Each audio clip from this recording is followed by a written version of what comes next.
두 빚진 자의 비유는 간단한 내용이지요. 두 줄밖에 되지 않고 내용을 이해하는데 어렵지도 않습니다. 그런데 이 본문에 나오는 50데나리온 빚진 자와 500데나리온 빚진 자가 이제 상징하는 바가 있겠지요. 50데나리온 빚진 자는 아마도 이 잔치 식사 자리를 초청한 바리새인 시몬인 것처럼 보이고요. 500데나리온을 빚진 자는 이 잔치 가운데 갑자기 등장한 죄 있는 여인, 이 여인이 아마도 500데나리온 빚진 자를 상징하고 있는 것 같습니다. 그런데 오늘 본문에 그러니까 식사 자리 가운데 갑자기 여인이 등장해서 예수님의 발에 키스를 하고 눈물로 적시고 또 향유를 부어서 또 예수님의 발을 씻긴 사건은 성경에 보면은 세 곳에서 기록되어져 있는데 오늘 본문 누가 본문에 하나 기록되어져 있고 마태복음 26장과 요한복음 12장에도 기록되어져 있어요. 그런데 오늘 본문 누가복음의 12장의 사건과 마태복음 26장과 요한복음 12장에 기록되어져 있는 사건은 별건, 그러니까 별개의 사건으로 이해하셔야 합니다. 마태복음 26장 그리고 요한복음 12장의 사건은 나사로 죽었다가 살아난 나사로의 동생 마리아가 나병 환자 시몬의 집에서 같은 동네죠. 나병촌이죠. 그곳에서 잔치할 때에 이제 나사로의 동생이 와서 예수님께 향유를 붓고 또 머릿결을 씻고 하는 일이 있었죠. 이것은 예수님의 장례를 준비하는 것이고요. 예수님의 공생애의 거의 마지막 이제 십자가 짊어지시기 바로 얼마 안 남은 날 그때 있었던 사건이고요. 오늘 본문에 누가복음 7장에 나오는 사건은 예수님의 공생의 초기 사건이에요. 그리고 뿐만 아니라 장소도 틀려요. 갈릴리 지역이고요. 그 장소의 그 공간적 직접적인 공간은 이름은 똑같아요. 시몬이라는 사람이 똑같습니다. 시몬인데 이 시몬이 그 바리새인이에요. 바리새인 시몬이 예수님을 식사 자리에 초청을 하잖아요. 근데 그때 이제 죄 있는 여인이 와서 이제 예수님의 발에 향유도 붓고 눈물도 흘리고 회개하죠. 이 사건은 별개의 사건으로 비슷한 내용이지만 별개의 사건으로 파악하셔야 되고 간혹 또 이제 오해할 수 있는 것이 찬송가 211장에 보면 값비싼 향유를 주께 드린 막달라 마리아 값비싼 향유를 주께 드린 막달라 마리아 본받아서 그죠? 이 찬송의 본문은 이제 누가복음 7장인데 이제 작사가는 이 본문의 주인공 여인이 막달라 마리아인 것을 전제하고 이 찬송을 기록을 했는데 실제적으로는 이 여인이 누구인지 성경에서 밝히고 있지 않아요. 그런데 유추하는 것으로 이제 막달라 마리아를 이야기하는 것은 바로 이어지는 오늘 본문의 7장의 50절까지에서 끝나는데 바로 이어지는 8장 1절과 2절에 예수님께 수종들었던 세 여인, 예수님의 사역에 도움을 주었던 세 여인이 기록되어지는데 거기에 7 귀신 들렸다가 이제 살아난 막달라 마리아가 나오거든요. 그래서 이것을 연결지어가지고 이 막달라 마리아가 7장에 등장하는 여인이었을 것이다 라고 추론하고 이렇게 추측은 하지만 실제 이 누가복음 7장에 등장하는 이 여인이 막달라 마리아인지는 정확히 알 수가 없죠. 일 수도 있고 아닐 수도 있다라는 것입니다. 오늘 본문에 보면 한 바리새인이 예수님께 함께 저녁 식사를 함께 하자고 초청하지 않습니까? 당시에 유명한 당시에 유명한 어떤 그 지도자들이 있으면 그러한 분들이 동네에 찾아오면 방문을 하면 그 동네에 유지되시는 분들이 이렇게 초청해서 함께 식사를 나누는 것은 아주 늘상 있었던 일입니다. 그래서 그 자리는요, 본인하고 본인 가족하고 그 초청자만 앉는 것이 아니라 마을에 두루두루 유명한 사람들, 마을의 재력가들이라든지 아니면 마을의 어떤 율법가들이라든지 바리새인들 중에서도 뛰어난 사람들을 함께 초청을 해서 일종의 강연회가 되는 거예요. 강연회. 말씀을 들어보자. 이분의 요즘 이 예수라는 분이 굉장히 뜨고 있는데 이분을 초청해가지고 이분이 어떤 말씀을 해주시는지 한번 같이 식사하면서 음식 먹으면서 이분의 이야기를 들어보자 하는 자리로 마련되어진 자리인 것이죠. 그러니까 이 바리새인 시몬은 예수님을 적대하는 사람은 아니에요. 적극적으로 적대하는 사람은 아니지만 적극적으로 또 환영하는 사람도 아니었습니다. 그는 예수님을 어떻게 보면은 보고 이 사람이 정말 맞는 사람인가, 이 사람이 정말 하나님의 일을 바르게 하는 사람인가, 과연 사람들이 이야기하는 것처럼 대단한 사람인가, 선지자인가, 그걸 정말 관찰해보고 검증하려고 예수님을 초청한 것이라고 볼 수가 있습니다. 본문에서 시몬의 생각, 시몬의 속마음을 파악할 수 있는 부분이 39절인데요. 시몬이 이렇게 속마음으로 생각을 합니다. 말을 합니다. 예수를 청한 바리새인이 그것을 보고 그러니까 여인이 와서 예수님의 발에 키스하고 또 향유를 붓고 눈물로 회개하는 것을 보면서 이 여인은 이제 동네 가운데 죄가 많은 여인으로 소문이 나 있었기 때문에 죄가 많은 여인과 몸을 부딪히는 것조차도 율법에서는 금지하고 있었거든요. 그러니까 바리새인으로서 볼 때 저 사람이 과연 선지자라면 죄가 있는 여인과 이렇게 함께 하는 것 자체가 금기시 되는 것인데 저렇게 하는 거 봐선 저 여인이 저렇게 하는 것을 용납하고 허용하는 것으로 봐서는 예수님에 대한 평가는 어떻게 됐어요? 이 사람은 선지자가 아니구나. 이 사람은 율법을 제대로 알지 못하는 사람이구나. 이러한 평가가 그의 속마음 가운데 있었던 것이죠. 그래서 그가 이야기할 때 39절에 이 사람이 만일 선지자라면 자기를 만지는 이 여자가 누구며 어떠한 자 곧 죄인인 줄을 알았으리라 하거늘. 죄인인 줄 알았다면 스탑! 멈춰! 이렇게 했어야 되는데 그렇게 하지 않았다는 거예요. 그래서 예수님에 대한 평가가 이 시몬에게는 이제 벌써 내려진 것이에요.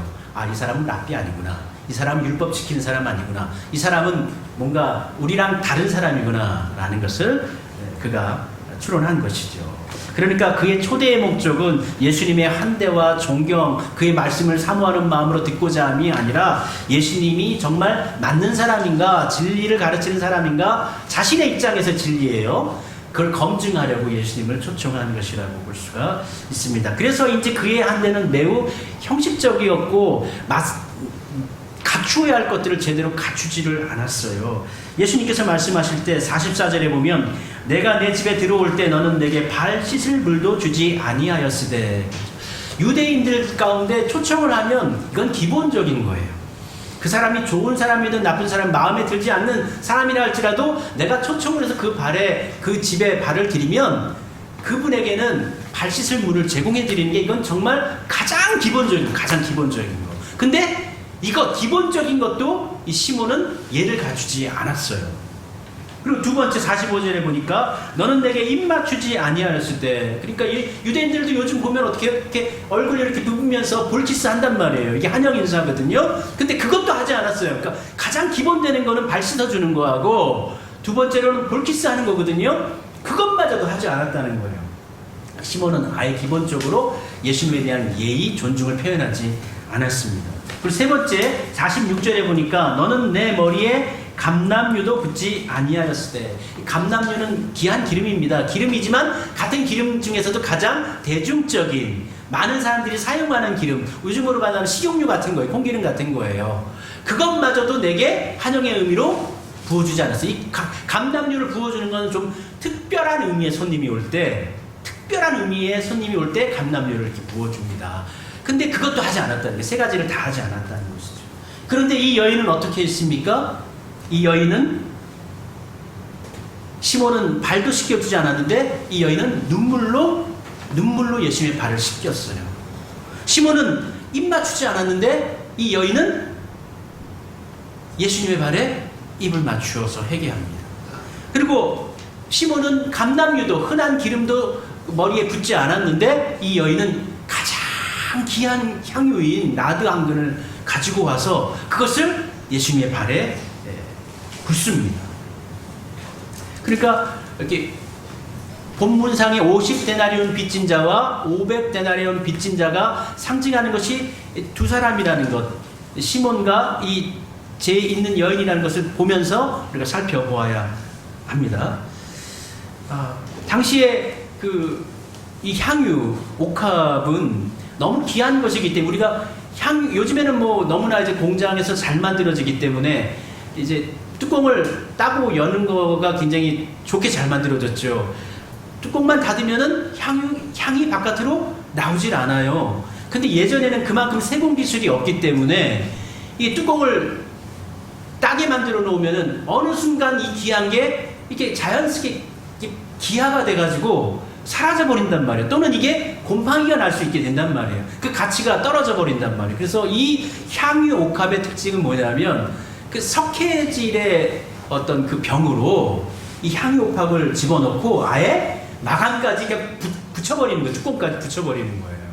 그래서 이것을 쓰려면 어떻게 해요? 이 병을 깨뜨려야만 끌 수 있어요. 이렇게 보관하지 않으면, 당시에 이렇게 보관하지 않으면 이 향유 옥합의 가치가 떨어질 뿐만 아니라 변질이 되고 또 날아가 버리기 때문에 그렇게 할 수밖에 없는 거예요. 이걸 쓰게 되면 어떻게 되는 거예요? 한 번 쓰면 전부 다 쓰는 거예요.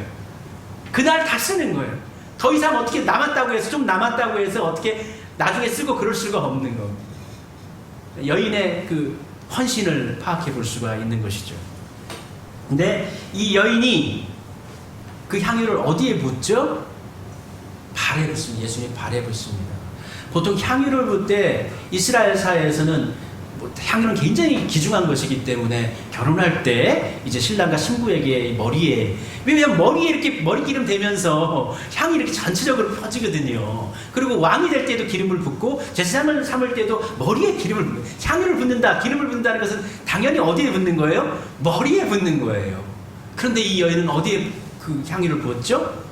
예수님의 발에 부었어요. 이거는 굉장히 겸손한 표현이에요. 가장 좋은 것, 그 향유가 그 요한복음 12장에 보면 저게 300데나리온 정도 한다라고 가룟 유다가 이야기하거든요. 300데나리온이면은 그 1년치 연봉이에요. 1년치 연봉이면은 뭐 사람에 따라 다르겠지만 한 3천만 원에서 1억이 되는 돈이란 말이에요. 그걸 한 번에 딱 깨트려가지고 딱 쓰는데 그걸 어떻게 해요? 그 귀한 것을 머리에 붓지 않고 발에 붓는다. 나는 감히 예수님의 머리에 손을 얹을 수 있는 사람이 못 됩니다. 저는 정말 예수님 그 발에, 예수님 그 손님이 찾아와서 그 자리에 앉기 전에 그 집안의 그 주인은 그 하인을 통해 가지고 그 손님의 발을 씻겨주는 것이 일반적인 예의거든요. 그러니까 이 여인이 그 발에 향유를 붓는다는 것은 나는 이 종들이 발을 씻기는 것인데 저는 그 종만도 못한 그러한 사람입니다라는 것을 직접적으로 표현한 것입니다. 당시 여성들은 긴 머리카락을 가지고 있었고 공식적인 자리에서 보통 머리를 가리고 있었죠. 우리는 이제 그 향유를 가지고 이제 깨뜨린 것에 많이 충격을 받고 놀라고, 그런데 당시 사회적으로 보면 사실 그 깨트리고 비싼 것을 깨트렸다라는 것보다 더 놀랄 일인데, 그것이 뭐냐면 여인이 자신의 머리를, 그러니까 보통은 이제 두건을 쓰거든요. 머리에 모자 같은 걸 쓰고 다닙니다. 바깥으로 노출시키지 않아요. 당시 사회에서는. 그것을 머리를 풀어서 자신의 머리로 예수님의 발을 씻겼다는 거예요. 물론 처음에 씻긴 것은 눈물입니다. 순서를 보면 이 여인이 예수님의 발 앞에 있다가 눈물을 흘려요. 예수님의 발에 눈물이 적셔져요. 그것을 어떻게 해요? 자신의 머리로 씻겨냅니다. 머릿결로 씻겨냅니다. 그리고 그 위에 향유를 분 게 순서입니다. 근데 당시의 사회 속에서 놀라운 일은 여인이, 어떻게 보면 이제 여인이고 예수님은 남성이잖아요. 근데 자신의 머릿결을 가지고 예수님의 발을 씻겼다는, 이게 굉장히 충격적입니다. 그래서 바울 같은 경우에는 고린도전서 11장에서 이렇게 이야기합니다. 11장 15절에서 만일 여자가 긴 머리가 있으면 자기에게 영광이 되나니. 그래서 우리가 머리는 가장 소중한 부분일 뿐만 아니라 여인에게 있어서 머릿결은 자신에게 영광이 되는 자리, 아주 소중한 것이다라는 것. 근데 그 소중한 것을 어떻게 해요? 예수님의 발을 씻기는 도구로 이제 그 머릿결을 사용한다는 것이죠. 이 발은 어떤 발입니까? 여인이 눈물을 적시고 향유를 부은 그 발은 예수님께서 죄인들을 향하여 찾아오신 발이죠. 그리고 이후에 이제 3년 있다가 골고다 언덕길 오르시고 십자가에 달리시고 거기서 못 박히실 바람입니다. 본문을 읽으면서 많은 사람들이 이 여인이 용서를 받은 것은 향유를 부었기 때문에 용서를 받았다 그렇게 생각하는데, 예수님의 말씀을 되짚어보면은 향유를 부었기 때문에 용서받은 것이 아니라 순서가 있습니다. 47절에 보면은 이러므로 내가 내게 말하노니 그의 많은 죄가 사하여졌도다 이야기하고요. 이는 그의 사랑함이 많음이라. 그가 사함을 받은 것은 무엇 때문이냐면 그의 사랑이 많음이라. 그러니까 향유를 부었기 때문이 아니에요. 향유를 부을 만큼의 그 큰 사랑, 그 사랑이 있었기 때문에 그 여인이 용서함을 받은 것이죠. 이어지는 말씀 가운데 사함을 받은 일이 적은 자는 적게 사랑하느냐 하느니라 하는데, 사함이 적게 받은 자가 누구일까요? 본문 속에서 이야기한다면 시몬이 되는 거예요. 바리새인 시몬이 되는 거예요. 이 여인은 사함을 500데나리온어치 받았어요. 깊게 받았어요. 그래서 그 용서가 얼마나 큰지를 알아요. 그 눈물을 흘리고 회개하고 자신이 가장 가지고 있는 소중한 것을 바치고 그렇습니다. 그런데 사함을 적게 받은 사람이 있어요. 50데나리온어치 받은 사람이 있어요. 이 사람이 누구냐? 시몬이에요. 그는 어떻게 해요? 적게 사함을 받아서 오늘 본문에 말씀하신 것처럼 적게 사랑하느니라. 적게 사랑한다. 그렇게 표현해주고 있죠. 근데 이 말씀은 사랑이 용서의 원인이란 뜻이 아니라 용서를 받은 결과로 사랑이 더욱 풍성해진다. 그러니까 우리가 하나님의 은혜로 예수님 믿고 용서함 받고 예수님 신앙 고백하고 제사함 받고 난 다음에 그 다음에 어떻게 해요? 그 용서함 받은 것을 통해서 다음으로 이어져야 되는 것은 무엇입니까? 사랑이 풍성해져요. 예수님에 대한 사랑이 깊어져야 돼요. 이 단계에 머무르면 하니까 예수님께서 나를 용서해 주셨어. 너무 좋아. 구원받은 구원의 백성이 되었어. 감사해. 여기에서 머무는 것이 아니라 예수님에 대한 사랑으로 더 풍성해지고 깊어지는 사람이 되어야 된다. 근데 오늘 본문 가운데 사람 참 좀 얄팍한 게, 오늘 본문을 통해서 이제 인간적으로 오해를 많이 만들어냅니다. 사함을 받은 일이 적은 자는 적게 사랑하느니라. 이 말씀을 반대로 얘기하면 사함을 많이 받은 사람, 용서를 많이 받은 사람은 더 많이 사랑한다. 그러니까 용서를 더 많이 받으려면 어떻게 돼요? 500데나리온어치 더 크게 죄를 지어야 되는 거예요. 그러니까 우리 얘기할 때 하나님의 크신 은혜를 받으려면 큰 죄를 지면 큰 은혜를 받는다. 이렇게 오해하거나 그렇게 잘못 적용하는 수도 있습니다. 용서를 적게 받은 자는 적게 사랑받고 용서를 크게 받은 자는 크게 사랑받는다. 그렇습니까? 아니죠. 그렇지 않죠. 그래서 로마서에 보면 이러한 기준을 로마서에서 잡아주잖아요. 바울 선생님이 로마서 5장에 보면은 죄가 더한 곳에 은혜가 더욱 넘치느니라. 인정하죠? 그렇죠. 크든 작든 죄가 있는 곳에 은혜가 넘치는 거예요. 은혜가 넘칩니다. 그런데 은혜가 넘친다고 죄를 일부러 진다든지 죄를 크게 진다든지 은혜 받기 위해서 은혜를 넘치게 하기 위해서 죄 있는 곳에 은혜가 넘치니까 일부러 나도 죄 가운데 빠져야 되겠다 이럴 수는 없지 않습니까? 그래서 로마서 6장 2절에 바울은 이 부분에 대해서 정의합니다. 결론 지어버립니다. 그러면 은혜를 더하게 하려고 죄에 거하겠느냐?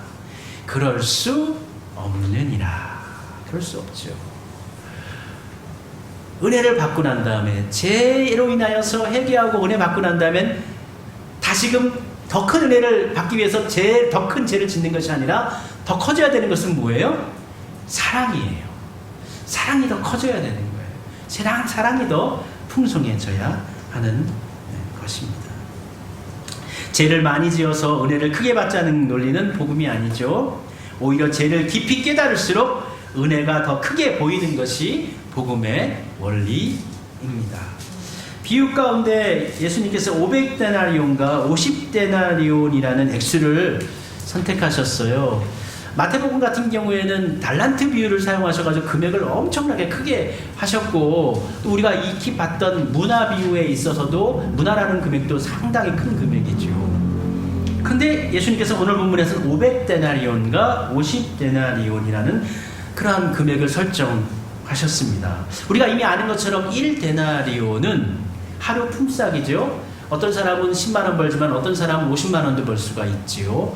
그래서 50데나리온이라고 하면 50일치, 그러니까 우리 매일 일할 수는 없잖아요. 한 달 30일이라고 30일 내내 일하지 못하잖아요. 그래서 50일이면 사실 2달치 월급이라고 볼 수가 있죠. 그래서 어떤 사람이 한 달에 300만 원 받는다면 이 사람은 이 50데나리온은 600만 원이고, 어떤 사람이 한 달에 1000만 원 번다 치면은 2000만 원이 되는 금액입니다. 마찬가지로 500데나리온은 값이 꽤 나가죠. 500데나리온은 거의 2년치 연봉입니다. 연봉 3천만 원 받는 사람은 6천만 원이고, 연봉 1억 받는 사람은 2억이라는 돈이에요. 500데나리온이 돈이. 그러니까 이 500데나리온이 결코 작은 금액 아니에요. 50데나리온도 마찬가지입니다. 우리가 빚이 있다고 해서 한 달 월급을 다 벌어가지고 그 한 달 월급을 전부 다 쉽게 갚을 수 있나요? 한 달 월급 300만 원, 500만 원을 전부 다 그 빚 갚는데 쓸 수 있나요? 아니, 먹고 살아야 되는데 그거 어떻게 갚아요? 그거 갚으려면 최소한 6개월은 나눠서 갚아야 돼요. 정확히 500과 50은 10배 차이입니다. 예수님은 극단적인 대비를 사용하셔서 시몬이 야, 어느 사람이 더 사랑받을 것 같아? 라고 할 때 이게 좀 애매모호하면 안 되잖아요. 10배라는 차이는 극명하게 파악을 할 수 있죠. 그래서 크게 500데나리온 빌렸던 사람이 더 사랑을 받겠지요. 이렇게 대답할 수 있는 수치의 값입니다. 그래서 43절에 내 생각에는 많이 탕감받은 자니이다. 500데나리온 탕감받은 사람이 더 사랑이 많을 겁니다. 그렇게 이야기하고 있죠.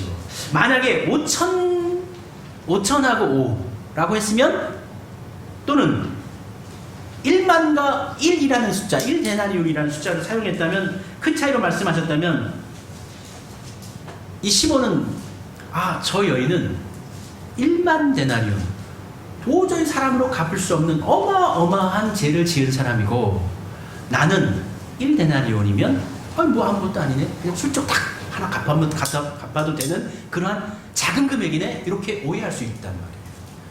근데 적정한 수치를 딱 예수님께서 500데나리온과 50데나리온, 50데나리온도 결코 작지 않은 돈이었다는 거.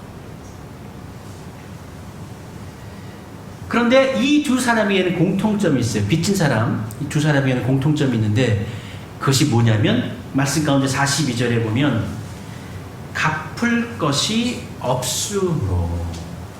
500데나리온 빚진 사람도 갚을 능력이 없는 사람이었고, 50데나리온 빚진 사람도 본인 스스로의 능력으로는 갚을 능력이 없는 사람이었다는 거예요. 둘 다 탕감해 줘야만 하는 사람이라는 거예요. 본인들의 능력으로는, 본인들의 힘, 본인들의 재력으로는 이 빚을 갚을 수 없는 사람이라는 거예요. 그래서 이 빌려줬던 사람이 어떻게 해요? 채권자가 둘 다 탕감하여 죽었습니다. 둘 다 빚을 다 없애줬다. 그렇게 이야기해 주고 있습니다.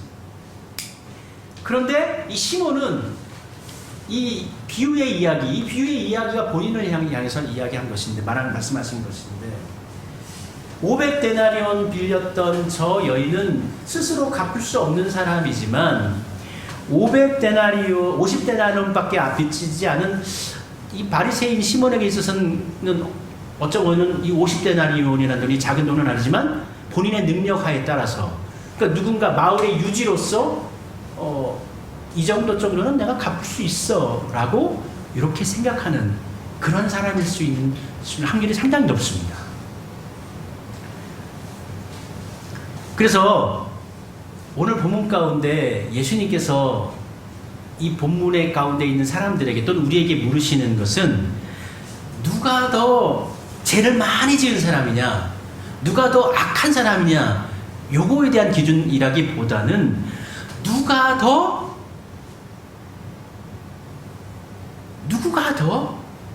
그 빚을 탕감해준 그 주인을, 그 사람을 더 많이 존중하고 사랑하느냐, 요거에 방점이 있는 거예요.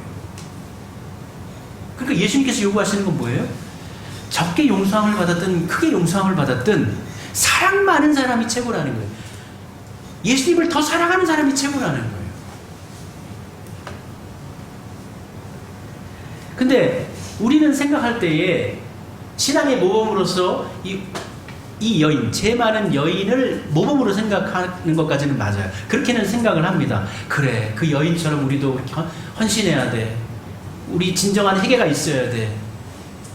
그렇게 고백합니다. 그런데 놓치는 것이 하나 있어요. 우리가 이 시몬과 같은 사람, 이 바리새인 시몬과 같은 사람이다라는 것을 놓치고 자라요. 그러니까 어렸을 때부터 신앙생활을 하거나 신앙생활에 아주 익숙해져 있는 분들, 이런 분들은 큰 죄 짓지 않아요. 나쁜 짓 많이 안 해요. 그냥 잘 삽니다. 그러면서도 믿고 의지하면서 믿음을 가지고 있어요. 그러니까 내가 큰 죄도 짓지 않고 그럭저럭 잘 살고 있단 말이에요. 이런 분들이 누구예요? 바로 이 시몬인 거예요. 이 바리새인인 거예요. 그런데 신앙이 깊어지면 깊어질수록 그 사람은 어떤 것이 더 넘칩니까? 은혜가 더 넘칩니다. 감사가 더 넘칩니다. 사랑이 더 넘칩니다. 그래서 신앙이 깊어진 바울이 고백할 때 자신을 가리켜 뭐라고 얘기해요? 내가 죄인 중에 개수입니다. 이거는 진짜 바울이 나쁜 짓을 많이 해서 그렇게 얘기하는 거예요? 악한 짓을 많이 해가지고 그렇게 얘기하는 거예요? 아니요. 그 하나님의 사랑에 비추어 봤을 때, 하나님의 선하심에 비추어 봤을 때 나는 너무나 허물이 많은 사람이고 너무나 정말 어처구니 없는 삶을 살았던 사람이고 내가 죄인이구나, 내가 개수구나 라는 것을 신앙적으로 고백하는 것이죠.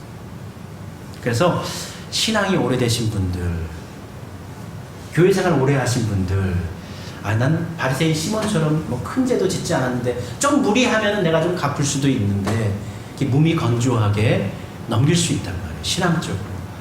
그러나 그러한 분일수록 어떻게 해요? 더 하나님께 갈망함을 놓치지 않아야 합니다.